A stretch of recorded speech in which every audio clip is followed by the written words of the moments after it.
আফগানিস্তানের বিপক্ষে আসন্ন ৩ ম্যাচের টি-২০ সিরিজকে সামনে রেখে বাংলাদেশ ক্রিকেট বোর্ড বিসিবি ঘোষণা করেছে ১৬ সদস্যের স্কোয়াড।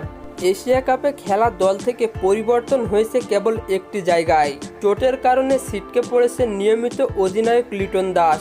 তার পরিবর্তে দলে ফিরেছেন অভিজ্ঞ ওপেনার সৌম্য সরকার। লিটনের অনুপস্থিতিতে এশিয়া কাপের সেই ২ ম্যাচে বাংলাদেশকে নেতৃত্ব দিয়েছেন জাকের আলী অনেক। এবার আফগানিস্তানের সিরিজের দলের অধিনায়কও থাকছেন তিনি।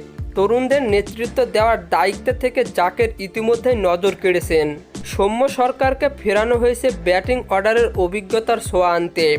বহুবার জাতীয় দলে সুযোগ পেলেও ধারাবাহিক পারফরম্যান্সের অভাবে জায়গা হারাতে হয়েছে তাকে। তবে আবারও নিজেকে প্রমাণ করার সুযোগ পাচ্ছেন বাঁহাতি এই ব্যাটসম্যান। সংযুক্ত আরব আমিরাতেই অনুষ্ঠিত হবে টি-২০ সিরিজের ৩টি ম্যাচ। ২, ৩ এবং ৫ই অক্টোবর হবে এই ৩টি ম্যাচ। এরপর আবুধাবিতে মাঠে গড়াবে ওয়ানডে সিরিজের ৩টি ম্যাচ।